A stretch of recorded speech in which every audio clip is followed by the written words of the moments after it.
Middle east में जारी conflict के हवाले से इजराइल के लिए एक और बहुत बुरी खबर। यमन के जो हुसीज हैं उन्होंने इस्लामिक रेजिस्टेंस फोर्सेस के साथ इल्हाक कर लिया है, जो कि इराक और सीरिया में बैठी हैं, और उनकी मदद से उन्होंने मेडिटेरेनियन सी में मिसाइल दागे हैं इजरायली पोर्ट्स पर। एक तो बुरी खबर है इजराइल के लिए और दूसरी बुरी खबर है अंसारुल्लाह के लिए। हुसीज के खिलाफ अमेरिका एक नए इकदाम का सोच रहा है और उस इकदाम से पॉसिबली इनकी जो पीस डील है सऊदी अरब के साथ वो सबटाज हो सकती है।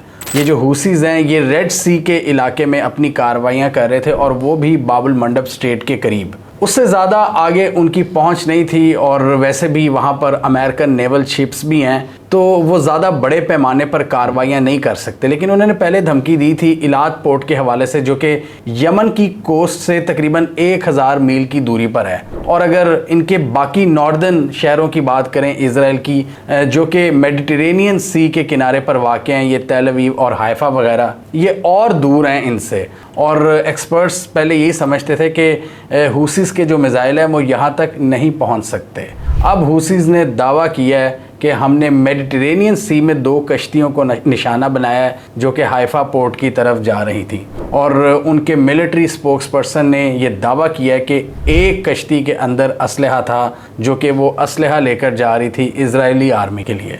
इस हवाले से हुसीज ने क्लेम किया है कि इराक में जो इस्लामिक रेजिस्टेंस ग्रुप्स है उनके साथ मिलकर हमने 2 जॉइंट मिलिट्री ऑपरेशंस किए हैं, जिनकी मदद से हमने इन हमलों को कामयाब किया है। उन्होंने कहा कि इन दोनों हमलों में हमने मिसाइल्स और ड्रोन्स का इस्तेमाल किया है और एक उस कश्ती को भी निशाना बनाया है जो गैर कानूनी तौर पर इस इलाके में एंटर हो रही थी, हमारी वार्निंग नहीं मान रही थी। इजरायली मिलिट्री ने हुसीज के इन दावों को रिजेक्ट किया और उन्होंने कहा कि इसमें कोई सच्चाई नहीं है, और अगर इसमें सच्चाई है तो ये इजराइल के लिए एक बहुत बुरी खबर है, क्योंकि रेड सी से 1000 मील दूरी से ज़ायद के फासले पर इन्होंने ये हमले किए हैं। और मेडिटेरेनियन सी में अगर हुसीज मिसाइल दाग सकते हैं तो ये इजराइल के लिए एक बहुत बुरी खबर है। और ये चीज़ ये भी शो कराती है कि ये जो एक्सिस ऑफ रेजिस्टेंस है, जिसको IRGC सपोर्ट करती है, ईरान का पासदारान इनकलाब, इससे इस चीज़ को समझने में मदद मिलती है कि एक्सिस ऑफ रेजिस्टेंस के दरमियान कितना मजबूत कोऑपरेशन है और वो मल्टीपल मौक़ों पर आपस में राब्ते भी कर सकते हैं और जॉइंट ऑपरेशंस भी कर सकते हैं। इससे पहले भी हमने जॉइंट ऑपरेशंस की एग्जांपल देखी हैं।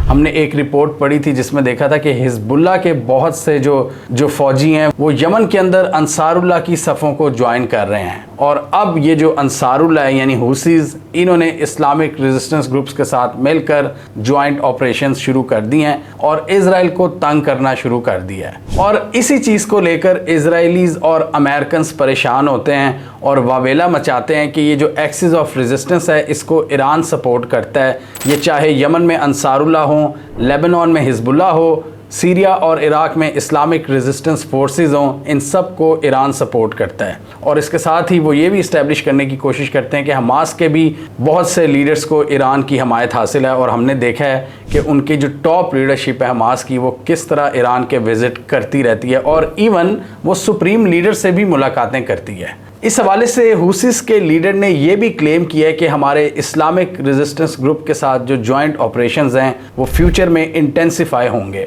और इन हमलों में इजाफा होगा। तो ये तो हमने देखा कि इस्लामिक रेजिस्टेंस ग्रुप्स जो कि इराक और सीरिया में एक्टिव हैं, इन्होंने इल्हाक कर लिया है अंसारुल्लाह के साथ, जो कि यमन में है, जो कि इनसे 1000 मील दूरी के फासले पर है।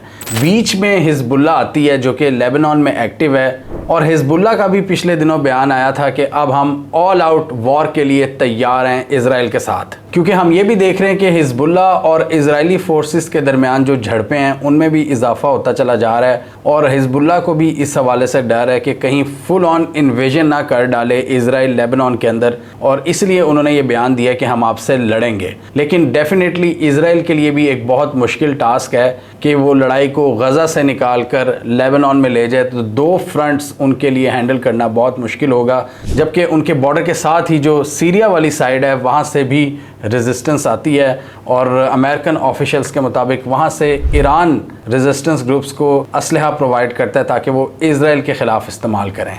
और इसलिए फिर वो सीरिया में हमलों का जवाब बनाते हैं। और पिछले दिनों हमने देखा था दमिश्क में किस तरह ईरान की पूरी एम्बेसी इन्होंने उड़ा दी थी, ये इनकी ऑपरेशनल रेंज में आते हैं ये एरियाज़, ये दमिश्क और लेबनान के बहुत से एरियाज़ और फ़लस्तीन के ये इलाके।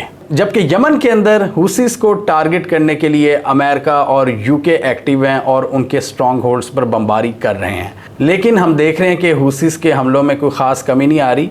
1 महीने का हमने स्लो डाउन देखा था और उसके बाद दोबारा से इन्होंने कार्रवाइयों का आगाज़ कर दिया और बड़े धड़ल्ले के साथ, और इस बार इन्होंने ज्वाइंट ऑपरेशंस किए हैं इस्लामिक रेजिस्टेंस ग्रुप्स के साथ। एक तो बुरी खबर है इजराइल के लिए और दूसरी बुरी खबर है अंसारुल्लाह के लिए।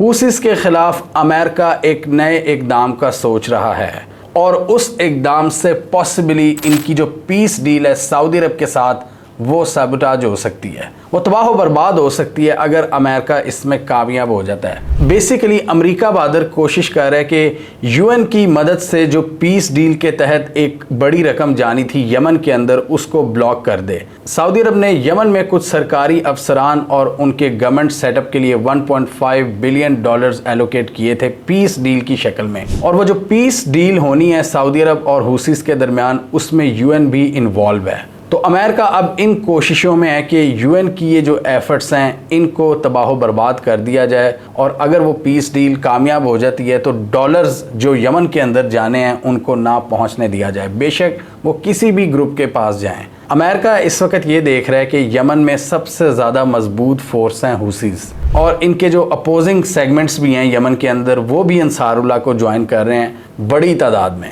अमेरिका को ये डर है कि ये अगर किसी भी फैक्शन के पास जाते हैं $1.5 बिलियन जो कि सऊदी अरब रिलीज़ करेगा वो इनके हाथ लग सकते हैं और इवेंचुअली हम पर हमलों पर यूज़ होंगे। लेकिन इसके साथ ही वाशिंगटन ने हुसीस को इनडायरेक्टली एक ऑलिव ब्रांच भी ऑफर की है कि अगर आप अपने हमले रोक देते हैं तो हम इस डील को ख़राब नहीं करेंगे और ये जो रकम पहुंचनी है यमन तक हम इसको ब्लॉक नहीं करेंगे। 2015 में अंसारुल्लाह की जंग जब इंटेंसिफाई हुई थी सऊदी अरब के साथ, तो सऊदी अरब ने बहुत ज़्यादा पाबंदियां लगा दी थी, इनके खिलाफ एक मिलिट्री ऑपरेशन का आगाज़ किया हुआ था। सऊदी अरेबिया ने यमन की पोर्ट्स और एयर स्पेस पर ब्लॉकेट कायम कर दी थी जिसकी वजह से वो पूरी दुनिया से ट्रेड नहीं कर पा रहे थे, और बड़े अरसे की एफर्ट के बाद तकरीबन 2 साल की निगोसिएशंस के बाद हुसीस ने एक अंडरस्टैंडिंग कर ली थी सऊदी अरब के साथ कि अब हम इवेंचुअली इस जंग का खात्मा करेंगे, और अमेरिका पहले ही इस जंग से दस्तबरदार हो चुका था। 2021-22 में अमेरिका कह रहा था कि अब हम मज़ीद नहीं लड़ सकते, और अब ख़ुद अमेरिका मैदान में आ रहा है कि इस पीस डील को तबाह करे सिर्फ़ और सिर्फ इजराइल की खातिर।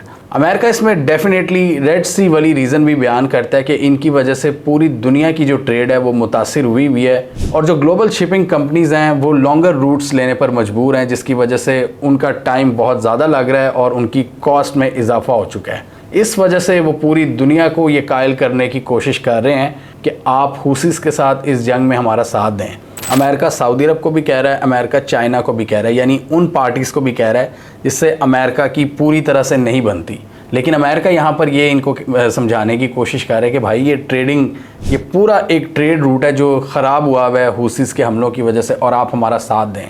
चाइना और रशिया ने तो सेपरेटली हुसीस के साथ एक डील कर ली है कि वो इनकी कश्तियों को निशाना नहीं बनाएंगे, लेकिन सऊदी अरब इस हवाले से बहुत ज़्यादा परेशान है और कंफ्यूज है और दूर बैठा इस पूरी सिचुएशन को देख रहा है। सऊदी अरब का इस वक्त मेन गोल है ट्रैवल एंड टूरिज़्म और 2030 का विजन, जिसके तहत ये रेड सी के आसपास, रेड सी के पैरेलल बहुत से जजीरे और बहुत से रिजॉर्ट्स कायम कर रहे हैं, जिसमें ये चाहते हैं कि बहुत ज़्यादा ग्लोबल टूरिस्ट आएँ।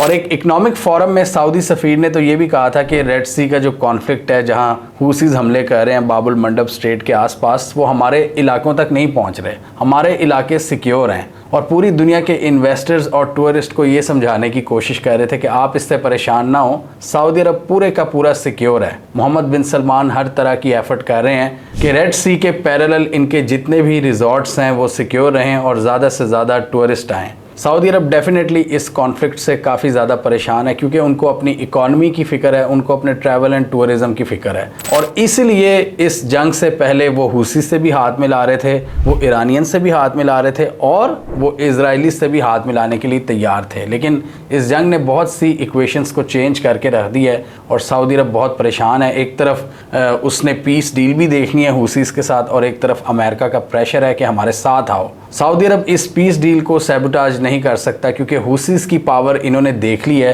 कि वो अमेरिका और इनके इत्तहादियों को भी तंग कर सकते हैं। तो सऊदी अरब को तंग करना उनके लिए कोई बड़ा मसला नहीं है। उन्होंने पास्ट में भी उनकी जो ऑयल सप्लाई लाइंस हैं उनको भी तबाह किया हुआ है, उन्होंने उनकी वाटर सप्लाई लाइंस को भी तबाह किया हुआ है सऊदी अरब की। तो इसलिए सऊदी अरब हुसीस के ख़िलाफ़ जाने से पहले 100 बार सोचेगा, क्योंकि 2 साल से उसने एक पीस डील पर काम किया था और वो पीस डील अब बहुत हद तक कॉम्प्रोमाइज़ हो सकती है अगर अमेरिका इनके फंड्स ब्लॉक कर दे। 1.5 बिलियन डॉलर्स जो सऊदी अरब ने देना है इस पीस डील के तहत। तो अमेरिका अब चाह रहा है कि वो जो यूएन लेड पीस डील थी उसको सैबोटाज कर दिया जाए, उसकी कोई वैल्यू ना रहे, और उसके पीछे उनके पास सबसे बड़ी जस्टिफिकेशन ये है कि हुसीस शरारती लोग हैं और पूरी दुनिया की जो तिजारत है उसको डिस्टर्ब कर रहे हैं। ये 1.5 बिलियन डॉलर सऊदी अरब ने यमन के अंदर उन एरियाज़ में डिस्ट्रीब्यूट करने थे जो हुसीस के कंट्रोल में हैं, और ये पैसा सिविल सर्वेंट्स को जाना था। और आप समझ सकते हैं अमेरिका के इस हवाले से तहफ़्फ़ुज़ात, वो कभी भी नहीं चाहेगा कि हुसी कंट्रोल एरियाज़ में जो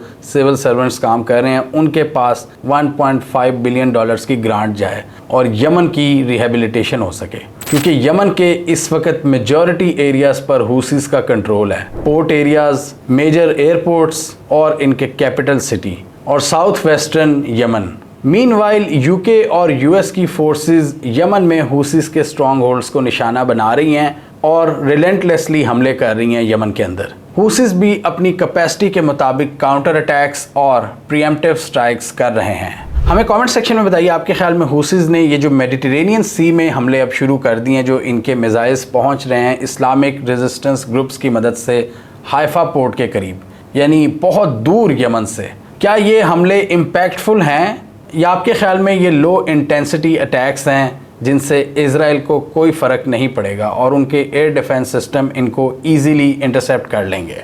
कमेंट कीजिए। इसके अलावा हमारा यूट्यूब चैनल सब्सक्राइब कर लें और साथ ही वो बेल आइकॉन भी दबा लें, ताकि वो स्टोरीज़ दुनिया भर से पाकिस्तान से जिनकी मेन स्ट्रीम मीडिया पर प्रॉपर कवरेज नहीं होती हमारे प्लेटफॉर्म के थ्रू आप तक टाइम पर पहुँच जाएँ।